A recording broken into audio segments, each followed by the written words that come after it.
Le soutien de Dieu garantit sa présence, ses ressources, sa protection. Mais il ne l'accorde qu'à ceux qui ont son esprit. Recherche donc la plénitude du Saint-Esprit.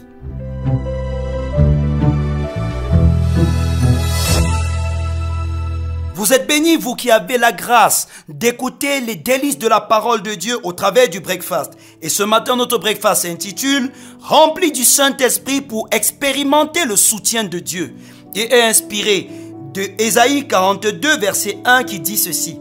« Voici mon serviteur que je soutiendrai, mon élu en qui mon âme prend plaisir. J'ai mis mon esprit sur lui, il annoncera la justice aux nations. » Amen.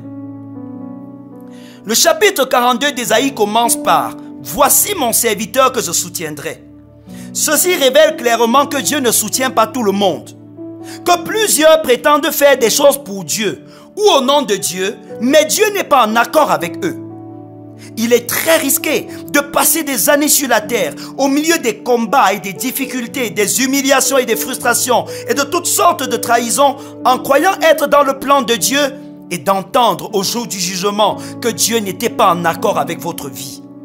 Dieu vous soutient-il? Est-il en accord avec vos projets et ambitions? Le jugement éternel est une réalité.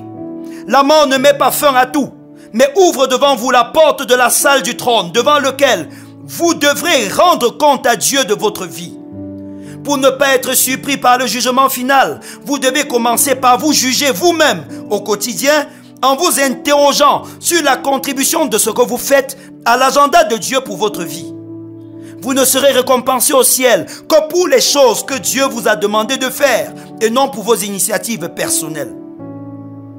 Dieu indique dans la suite du verset pourquoi il assure son soutien à une personne.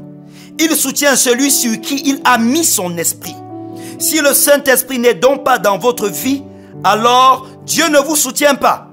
Vous êtes dans la débrouillardise sur la terre, vous êtes en train d'errer et de gaspiller les ressources divines dans des choses qui seront sans valeur dans l'éternité. L'apôtre Paul, dans plusieurs de ses épîtres, a averti du fait que marcher dans la chair produit la mort. Aussi, tout ce que vous décidez de faire et de réaliser dans votre vie sans le Saint-Esprit produit la mort et est inutile. Et vous serez même jugé par rapport à ça. Partant, il vous est indispensable, dès aujourd'hui, de rechercher la plénitude du Saint-Esprit. Et si vous êtes déjà rempli, alléluia, Dieu vous soutient. Son soutien est extraordinaire. Quand il soutient une personne, il l'accompagne dans tout ce qu'elle fait et l'aide à ne pas se tromper. Il l'entoure de sécurité au milieu des dangers. Il lui donne des ressources nécessaires à la réalisation de ses projets. Il la défend face aux attaques de l'ennemi. Il la console et la réconforte au milieu de l'affliction. Recherchez le soutien de Dieu en étant rempli du Saint-Esprit. Amen. Prions ensemble. Exposez votre vie au Seigneur en ce moment. Demandez-lui s'il est en accord avec ce que vous êtes en train de faire. Présentez-lui les projets que vous voulez accomplir dans les années qui viennent. Est-ce que vous êtes rassuré de son soutien dans ces projets? Demandez-lui si ce que vous êtes en train de réaliser en ce moment est une œuvre de la chair ou une révélation du Saint-Esprit. Refusez de tout votre cœur de courir sans Dieu. Refusez de tout votre cœur de faire des choses qui vous seront préjudiciables demain.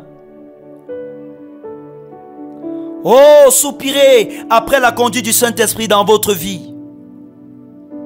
Il a dit, voici mon serviteur que je soutiens. Demandez à Dieu de vous soutenir. Souvenez-vous, quand Dieu soutient quelqu'un, il l'accompagne et l'aide à ne pas se tromper. Il l'entoure de sécurité. Il lui donne des ressources nécessaires à son projet. Il la défend. Il la console et la réconforte. Demandez à Dieu son soutien de tout votre cœur. Refusez de vous appuyer sur vous-même. Amen. Après avoir reçu la parole de Dieu dans ce breakfast, ne soyez pas pressés de passer à autre chose. Vous pouvez écouter et réécouter le même breakfast même tout au long de la journée, en permettant à votre esprit de saisir la pertinence du message de Dieu pour votre vie. Continuez à méditer et à prier selon ce que le Saint-Esprit nous a donné comme orientation pendant ce breakfast. Demeurez bénis. Amen.